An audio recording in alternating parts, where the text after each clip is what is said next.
الرحمن الرحیم خاصیات ابواب کا سبق نمبر 5 باب نمبر 5 فتح یفتح کی خاصیت دیزن مصنف رحم اللہ دی باب فتح یفتح لچکم خصوصیات تی خاصیات عادت خائی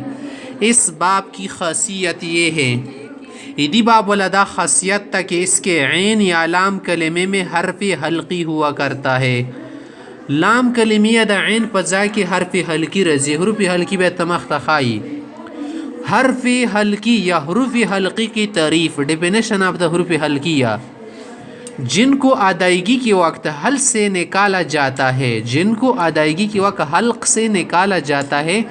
حروف حلقی کہلاتے ہیں چې کم ټکی د حلق نه وزي ادا کېدل ټیم کې کنه چې ادا کوي دي ته حرف حلقی له شي حلق نه وزي کنه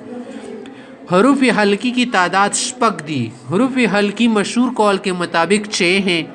جو اس شعر میں مذکور په دغه شعر کې ذکر کړی دي حرف حلقی ششب ود نور عین حمزه و حا و خا و عین و غین حرف حلقی ششب ود حروف حلقی شپږ دی ای نور عین زما د سترګو رڼا حمزه دا بل ها بل حا بل خا بل عین بل غین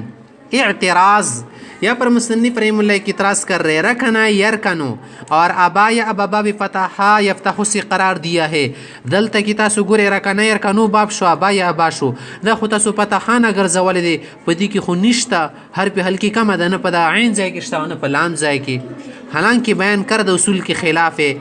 دلتا خو اصول خلاف شو جواب آنسر رکنا یرکن تداخل ابواب کی قبیل سے ہے دا تداخل دی ابواب قبیلے نہ منا پکر نواتلے دے اس لیے کہ اس کی ماضی نصر ینصرو سے اور مضارع باب سمعا سے ہیں ایدی ولا ماضی چې وګوري نصر باب نه دا کنه مضارع سمعا نه د متداخل باب الشنیم په دی کې نواتلے او نیم په اخ کې نواتلے اور ابا یا ابا شاذ ہے دا شاذ دا نصر ینصرو سے مضارع باب سمعا اور ابا یا ابا شاذ ہے دا شاذ دا سوال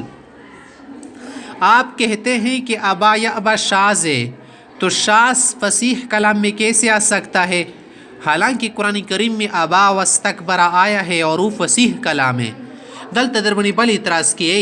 چتی ابا یا ابا خو شاذ ټکه د نادر ده کنه او قرآن کریم چې دا ډیر فصیح کلام دی په دنیا کې افصح الکلام و ابلغها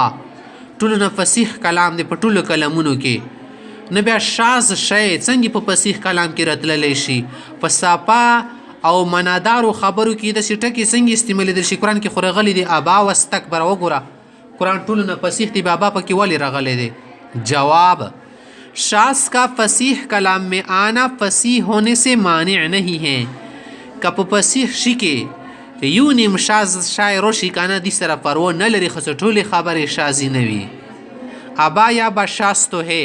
دا خبره د سره منو چې ابا یا ابا شاذ دی مگر موافق الاستعمال استعمال موافق دی جیسے ابا یا ابا اور مسجد مشرق مغرب مخالف القیاس ہونے کے باوجود بھی موافق الاستعمال ہونے کی وجہ سے اس کو مقبول میں شمار کیا آمدہ شئی دا سوا گوری مسجد ٹکا صدا دا سل کی جڑی کی مسجد مشرق مغرب یا مغرب یا مغرب یلشی مسجد سجدہ یسجد مسجد شرقا یشرق مشرق غربا یغرب مغرب یل پکار دی دا مخالف القیاس تی خوبیا ہم موافق القیاس کہ دل په واجب ندوم مقبول کی شمار کو دو قبل او دین بعد د شیطان دغه هم